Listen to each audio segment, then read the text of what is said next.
आज की कहानी है ऐसे शख्स की जिनकी एक आह्वान पर देश की जनता एक वक्त का भोजन करना छोड़ दिया।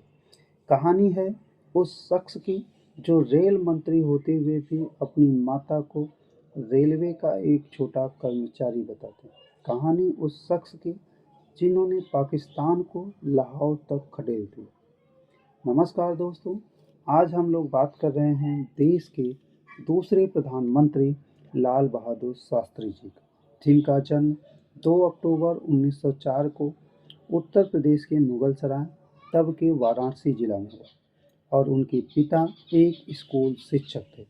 जब शास्त्री जी 1.5 वर्ष के थे तभी इनके पिता का देहांत हो गया, जिसके बाद उनकी माता अपने तीनों बच्चों के साथ अपने पिता के घर मिर्ज़ापुर में रहने लगी और कुछ समय पश्चात उनके नाना जी का भी देहांत हुआ। उसके पश्चात उनके पालन पोषण में उनकी मौसा ने महत्वपूर्ण भूमिका निभाई। इनकी प्राथमिक शिक्षा मिर्ज़ापुर में हुई एवं आगे का अध्ययन हरिश्चंद्र और काशी विद्यापीठ में हुआ। काशी विद्यापीठ में इन्होंने शास्त्री की उपाधि प्राप्त की। इस वक्त के बाद इन्होंने अपने नाम के साथ वर्मा को हटाकर शास्त्री को जोड़ दिया। इसके बाद इन्हें शास्त्री के नाम से जाने लगा। सन 1928 में इनका विवाह मिर्ज़ापुर की ललिता देवी से हुआ, जिनकी कुल 6 संतानें थीं। इसके बाद हम लोग बात करते हैं स्वतंत्रता संग्राम में शास्त्री जी। सन 1920 में शास्त्री जी आज़ादी की लड़ाई में कूद पड़े और भारत सेवक संघ की सेवा में जुड़ गए।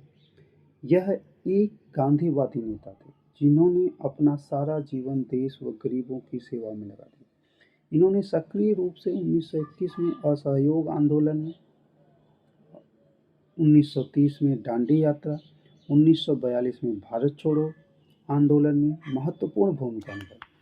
जब 8 अगस्त 1942 को गांधी जी ने भारत छोड़ो आंदोलन के दौरान करो या मरो का नारा दिया, तब उसके बाद अगले दिन ही शास्त्री जी ने 9 अगस्त 1942 को इलाहाबाद में नारे में परिवर्तन कर मरो नहीं मारो कर देशवासियों का आह्वान। इस दौरान शास्त्री जी 11 दिन भूमिगत रहे, फिर 19 अगस्त 1942 को गिरफ्तार कर लिए गए। के बाद हम लोग बात करते हैं स्वतंत्रता के बाद शास्त्री जी। स्वतंत्र भारत में यह उत्तर प्रदेश की संसद के सचिव नियुक्त किए गए। गोविंद वल्लभ पंत के मंत्रिमंडल की छाया में इन्हें पुलिस एवं परिवहन का कार्यभार दिया गया। इस दौरान शास्त्री जी ने पहली बार महिला कंडक्टर को नियुक्त किया एवं पुलिस विभाग में उन्होंने लाठी के बजाय पानी की बौछार से भीड़ को नियंत्रित करने का नियम बनाया। शास्त्री जी ने सन 1952 में, 1957 में व 1962 के चुनाव में पार्टी के लिए बहुत काम कर प्रचार प्रसार किया और कांग्रेस को भारी बहुमत से विजयी बनाया।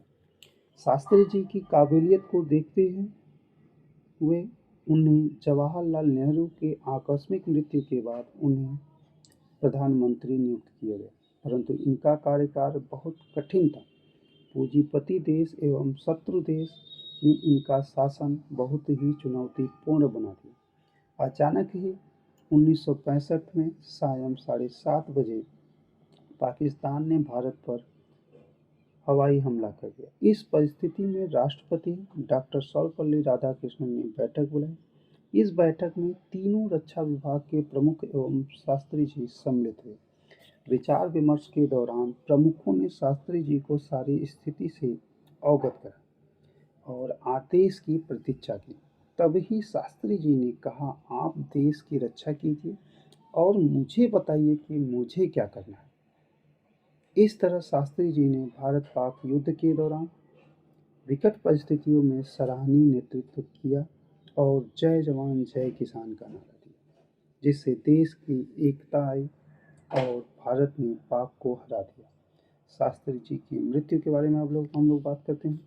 रूस एवं अमेरिका के दबाव में शास्त्री जी शांति समझौते पर हस्ताक्षर करने हेतु पाकिस्तान के राष्ट्रपति अयूब खान के साथ रूस की राजधानी ताशकंद में मिले। कहा जाता है उन पर दबाव बनाकर हस्ताक्षर करवाए गए। समझौते की रात को ही 11 जनवरी 1966 को उनकी रहस्यपूर्ण तरीके से मृत्यु हो गई।